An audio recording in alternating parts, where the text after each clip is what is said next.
got an example to support what you were just saying, the last thing you were saying about the importance of prayer with understanding, worship with understanding. For some time I gave classes to a group of monks, Carthusian monks, and their way of life is completely enclosed away from the world, and they do very great learning in theology, philosophy, all sorts of knowledge. That's why they wanted people to come and do some teaching. But their leader said to me, you may wonder why we do all this very intellectual things, learning, and we're not going to be running churches for people, we're not going to be teaching, we're not going to be doing anything out there in the world. He said, one reason we do that to inform our prayer. Beautiful. So that our prayer is more perfect. I think that's always struck me very powerfully. Very beautiful.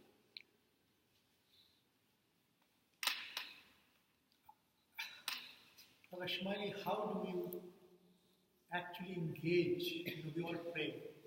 And the 17th rakat, when we start, believe me, in this day and age, anything you want to forget comes into your mind. Your electricity bill, your penalty charge notice, and that's very good which you have said, and we all want to attain that level. But it's so difficult to actually, it's said that, 2 rakat and understanding for Allah subhanahu wa ta'ala, or the prayer for 5 minutes is better than having 70 years or 60 years of ibadah. But how to attain this in this day and age? Yes. I was very impressed in what you said. It was a totally different by Father, which was again very inspiring because he talked about the senses. And all senses actually educate us.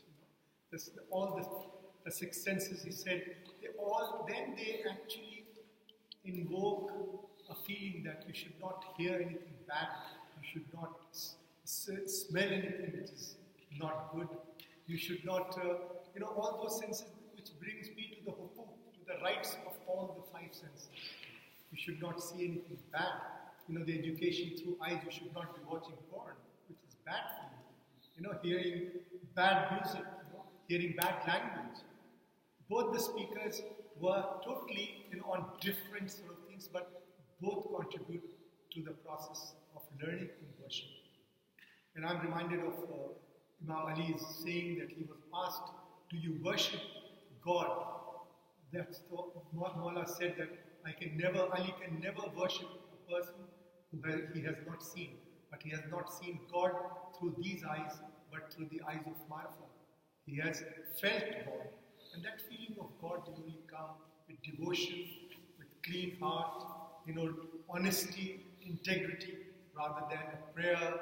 As you said, the poet says that he counts the beats, that how many times he has read the name of Allah, and he's counting his rukus. Yes. Maybe our friends have heard this distinction we make about prayer and other acts of worship. We say there is a question of validity and there is a question of acceptability. So, for example, I may say my daily prayer, according to all the jurisprudential requirements, okay, this is valid in the sense that I don't need to repeat it. I will not be, punished by God why I didn't do my obligatory actions. But still, this doesn't mean that it is accepted by God. So to be valid is something, to be accepted is something higher. And a very important condition of acceptance of worship is general piety and presence of heart and mind at the time of prayer. Both of them. So, if I say my prayer, you cannot judge whether it is accepted or not by listening to me or looking at me. Only God knows whether my prayer is accepted or not. Because it depends on first, my way of being outside prayer. if I am hurting people, if I am mistreating people, if I am not observing rights of people, if I am doing sins, it means that what I have done outside prayer has disqualified my prayer. إِنَّمَا يَتَقَبَّلُ اللَّهُ مِنَ الْمُتَّقِينَ. God only accepts from God-fearing people, pious people. Then also, do I have presence of my heart and mind when I am talking to God? This is also very important. And I think these two are very much connected to each other. Our lifestyle and how we feel during the prayer are not separated from each other. I cannot be losing control over my life, and especially my mind and heart, 23 hours and half an hour, and then just half an hour that I say prayer, everything is working well. It is true that at the time of prayer, I can have better condition. I can have more concentration, but I cannot go from 0 to top, to 100.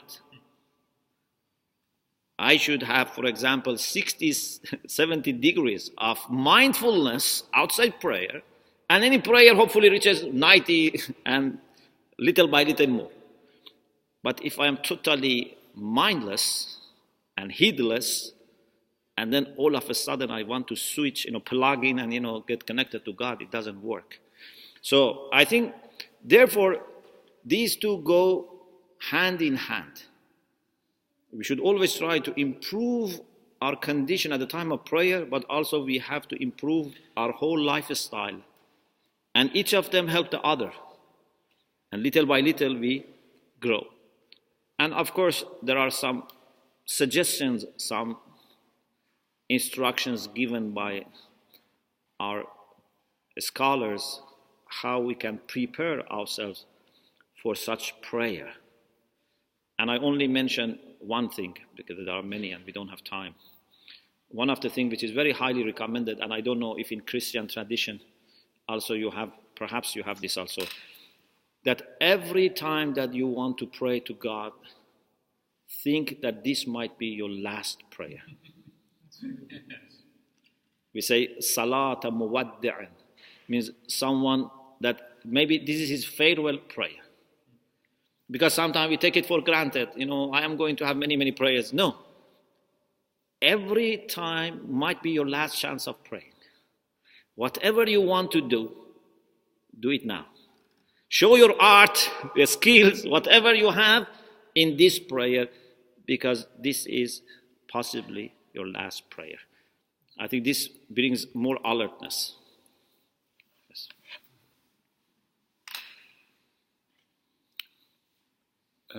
When I was listening to Father Amos talk about his church here and the pictorial and the various senses, I was reminded of our earlier discussion about individuality.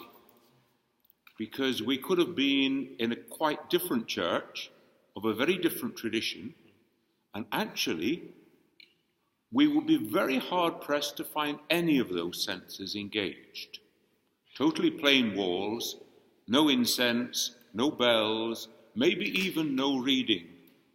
So that human beings have these different capacities. The Desert Fathers used to have the tradition. These were the monks who lived in the desert separate from others. And the first rule was, go to your cell, shut the door, and your cell will teach you everything. So that there was a sense in which we need to accept the variability of human beings, the multitude nature. And indeed, we can think the same way if we go around to different mosques. You see mosques of different traditions, of different cultures around the world that are very different in their visual, in their nasal, in their smell, in their decoration and so on. The whole impact is different because human beings are different. And that then brings me, I wanted to turn the thing the other way around. You see, we've been talking a lot about understanding enhancing worship, worship enhancing understanding. My question is, as a young man, I used to go and visit a monk in a monastery that was devoted to intellectual work. They weren't doing manual work or pastoral work, their work was intellectual. And I posed the question, what is the difference between your study and your prayer? And the answer was, with the correct intention, nothing. And so then there is an element, isn't there, that all our worship, all our impact is that every action that we engage in should become an act of ibadah. So that our whole spiritual journey is to transform everything we do into an act of worship. And in this sense, our education and our understanding needs to become worshipful. So that it is our engagement. And again, it goes back to our reason. It goes back to our rationality being a point of access to the divine. So that we can gain that access through our study, through education too. Yeah, I think it's very important that our education, everything should be worshipful, but at the same time, those time that we specifically use for worship still are needed, because they are designed by God, and I think God has put a special, light in this design, and we need them to be energized, and then we can keep it with us in other activities, and when we are being discharged, again the next act of worship. So we should do both, especially if we have congregational acts of worship. It's very, very important when our spirits get together and we are energized and inspired by God, then we try to keep it till the next time we meet. Not forget worship when we go out, and not to think that our activities outside are enough, even if we are looking at them as acts of worship. So we need both. And I think this is what you mean. Yes. That's a good point for us to end, because it's time that somebody told us about our preparation for acts of worship, because we're coming up to the times of prayer. So it's just my pleasure then to thank our two speakers and to say that the day is not yet finished. We'll be told in a moment